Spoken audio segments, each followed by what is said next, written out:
Okay, so I've had her on ramps, I've checked the underneath, I've topped up the power steering, I've been over everything, and now it's time to finally take this car on the road for the first time in 28 years.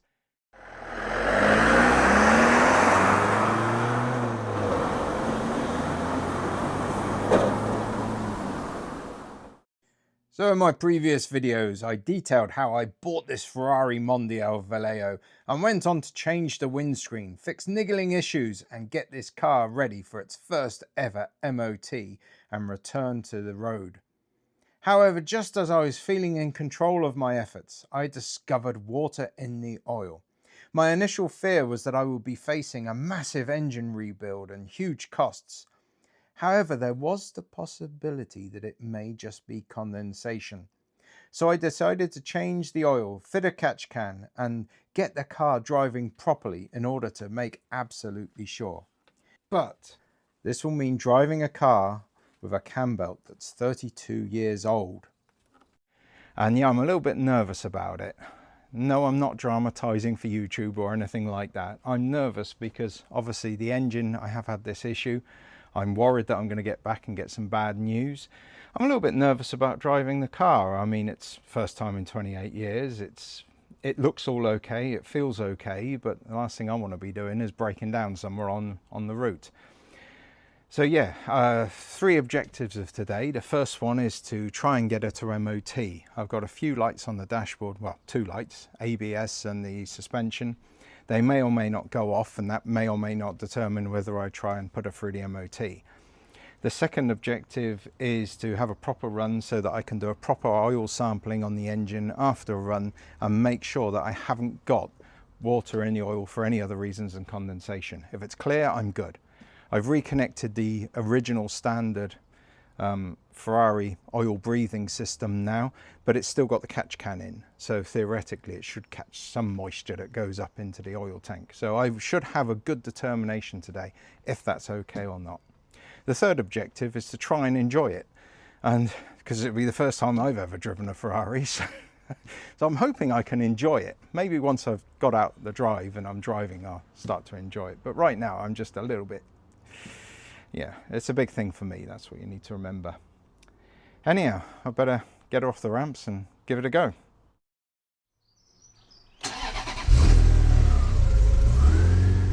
So the first thing I noticed just as I was coming off the ramps is my idle control valves are still mucking around.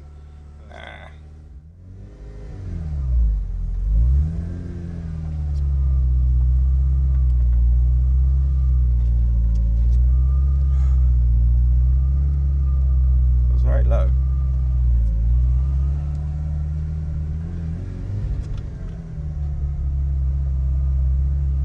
So I've got to be gentle with this blimmin' cam belt. So the cam belt on this car may actually be the original cam belt. So in other words, it's about 32, 33 years old. And they're supposed to be changed every 5 years. RPM gauge still isn't working then. I'm too stressed and nervous to do the JM bit now, so I'm sure something just fell off, you know. Oh, I can't find second gear.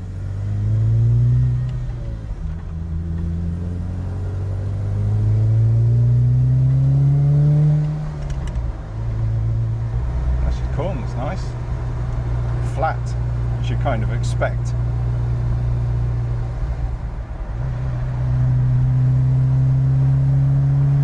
Fifth gear. So this is the first time the car has gone into 5th gear since sometime in the mid-1990s in Spain. You know, the last time this car drove in 5th gear, the Twin Towers in New York was still standing, Concorde was still flying, and the SRN4 was still crossing the channel at high speed. Let's get underneath there and check. As I say, I've got fire extinguisher just in case, because the fuel pipes. Someone said on one of the forums, if you haven't changed the fuel pipes yet, after 20 years, then carry marshmallows so you can toast them over the fire. Nice thought, wasn't it? So there are quite a few fuel pipes on this car because basically each bank of cylinders is supplied by its own fuel pump, fuel filter and high pressure fuel line here. All the fuel lines are in this rather cool sort of stainless steel braid with AN aircraft fittings on the end. But you have to be careful because these things can crack over time. And then of course you've got a massive leak of fuel right on top of your hot engine. Now I've inspected everything and everything looks okay. But ultimately what I will be doing in the long run is I will be replacing all of the pipes. And that will cost a good sort of 250 quid. But I think it's well worth doing just for that peace of mind and safety and security.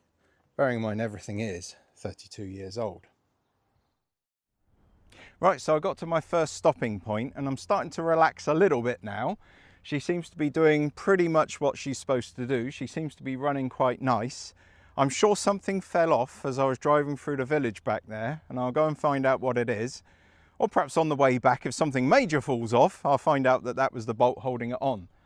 But so far she seems to be running okay. So I'm going to do my quick bit of oil sampling just to get a midpoint oil sample and just make sure there's nothing seriously wrong in there going on. And then realistically, I've got to make a decision about the MOT.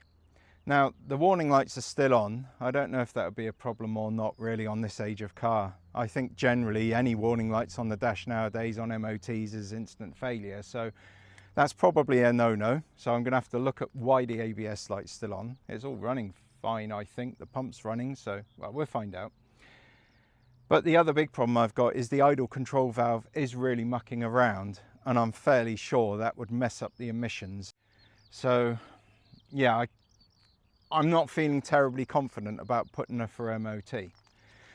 Nevertheless, I've got to get her back home really before my MOT slot, because otherwise the legality, it's a bit like Cinderella, you know, I might turn into some ogre or pumpkin or something if I don't get her back before the MOT slot, because I won't be legal anymore. Yeah, I better get on with it really, and at least if I can do the oil sampling today, then at least I get an answer, and hopefully it's a nice answer. And if that's the case, then that means I can just get on with things and do the cam belt and find out what fell off of her and fix the ABS and fix the suspension and tidy up the bits and pieces. And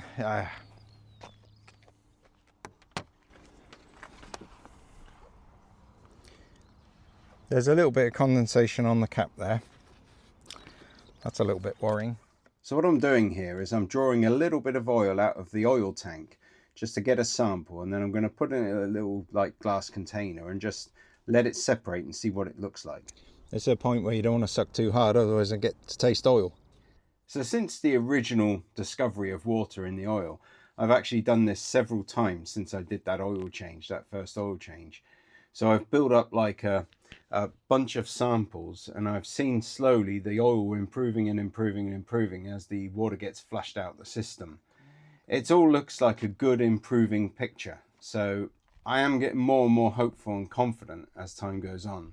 It's looking fairly clear. It's looking very clear actually.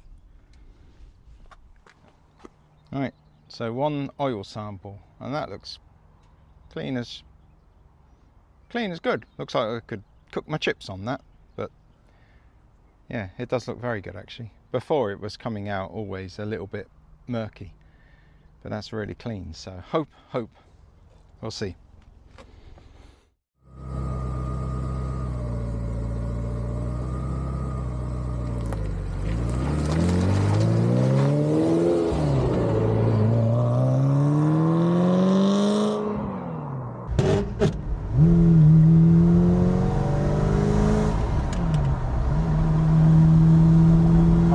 Get this clutch right.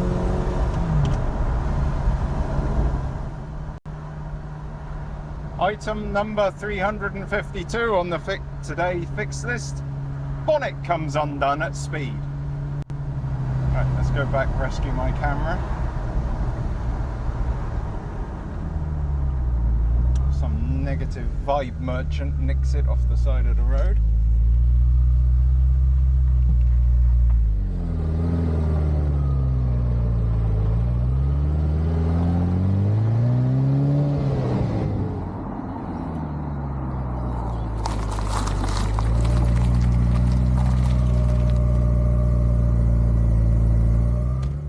It's complicated trying to get these video shots.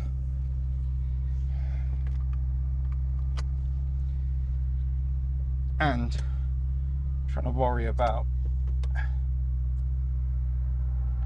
not wrecking a 32-year-old car. Oh, bollocks, someone driving there. Every so often I try and change gear with this hand.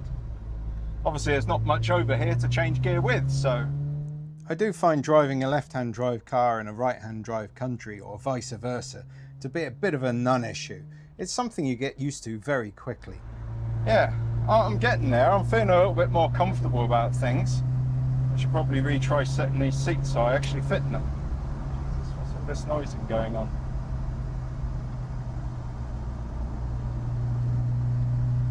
It's this button here, isn't it? Oh, that's better. Oh, that's better. Now I feel more cool. The really annoying thing I find about editing these videos is I suddenly realise just how big my tummy looks. Oh, stomach crunches, that's what I need to do. Can't find first gear.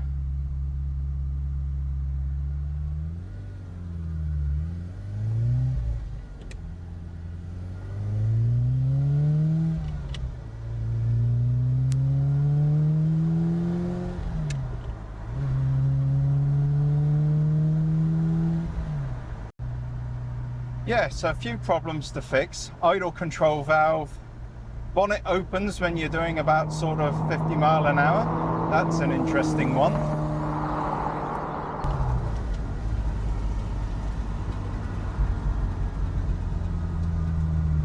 Something's happened.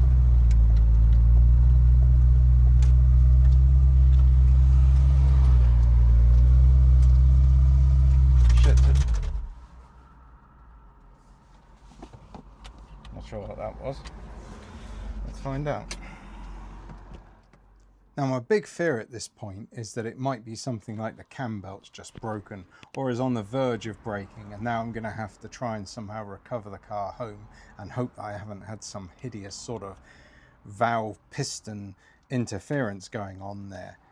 But putting all those fears aside for a minute, not a bad place to break down. I've got a nice little patch of grass there to work on. So my prediction turned out to be right. I'm only about 50 foot from the MOT place, next to a very frigging noisy road. And somewhere underneath here is my broken belt. God dear, these bloody cars. Is my broken belt. And I've managed to get some of it out, but I'm still stuck with the leftovers. So I think I'm going to have to get some ramps, because I don't really want to risk driving because it's so close to cam belts and stuff. But yeah, it's just the auxiliary belt. Don't know why on earth that snapped suddenly, but better that snaps than the blimmin' cam belt, isn't it? But yeah, lots of people making comments as you go past, so great, isn't it? It's a fairly interesting car to break down in, but as always, breakdowns are annoying. I'm going to risk driving her home.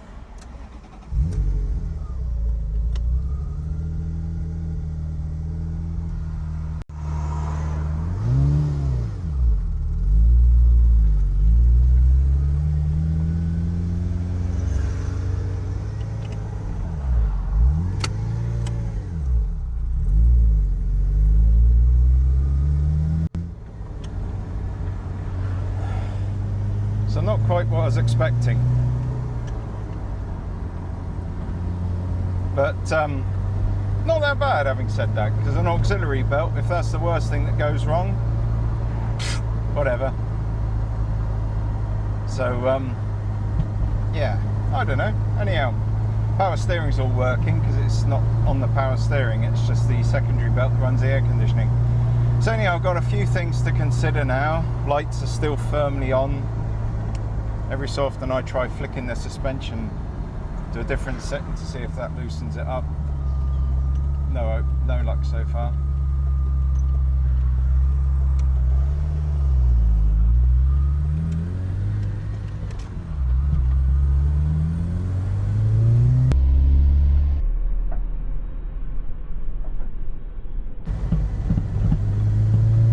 Bonnet's come open again. Oh dear, I don't know. Anyhow, I got to drive a Ferrari, that's cool. Yeah, there's always an upside. Still haven't got this seat right. I feel like I'm driving Miss Daisy or something in this seating position. Where's the thing gone? Oh, that's a bit better.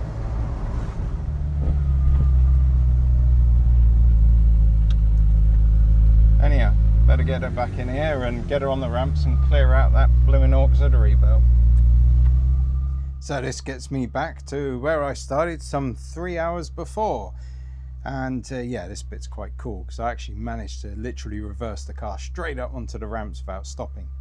Anyhow, so my three aims originally 3 hours before were to try and get her to the MOT, and yeah, I failed on that one. But to check the oil and answer that water in the oil question, I'm glad to say that turned out really great. There was no water in the oil, so I'm really happy. But the third bit was to try and enjoy it, and broadly I did. I did actually really enjoy the day. It was a little bit challenging at a couple of points, but I got there. And we're back on the ramps. God, got her straight on. I just reversed her straight on these ramps. That's quite cool, isn't it? There she goes. Alright, I'll go and find out what's up with this now. Oh dear.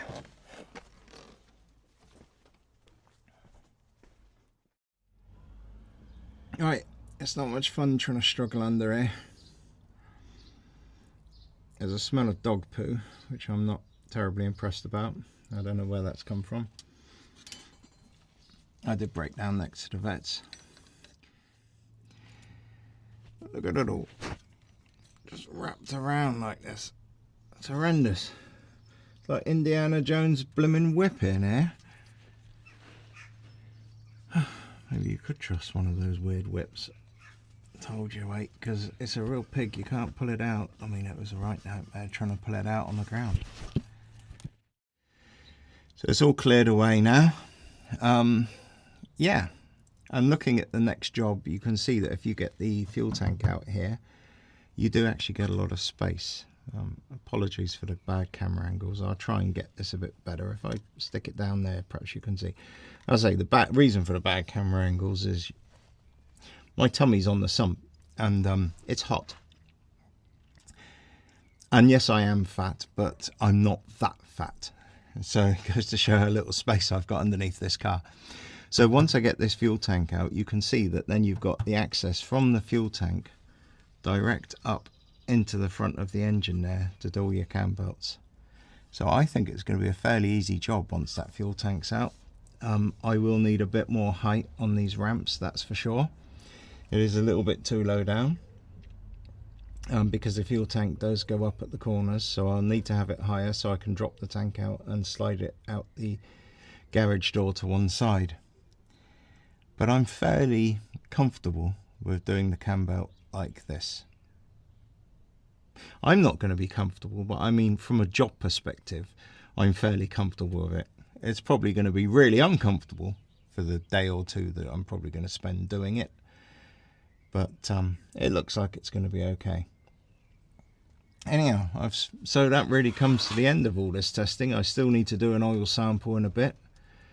And then I'm going to get her off the ramps, get her into the garage, and basically start preparing to do the cam belt. So I have to order a cam belt Monday because I should have some more money by then. The credit card will have tipped over another month, so I'll be okay. So I ordered a cam belt and the new Hills Engineering tensioners and get on with the job. Anyway, if this video has been mildly entertaining or interesting or useful to you, please consider liking and subscribing. Apologies, the sump is actually hot and it's burning my skin now. Yeah, and if you want to ask make any comments or ask any questions, please feel free. Always like to read them. So thanks very much for watching, and hopefully the next video is going to be about sorting this cam belt out, and that'll be great. Take care. Goodbye.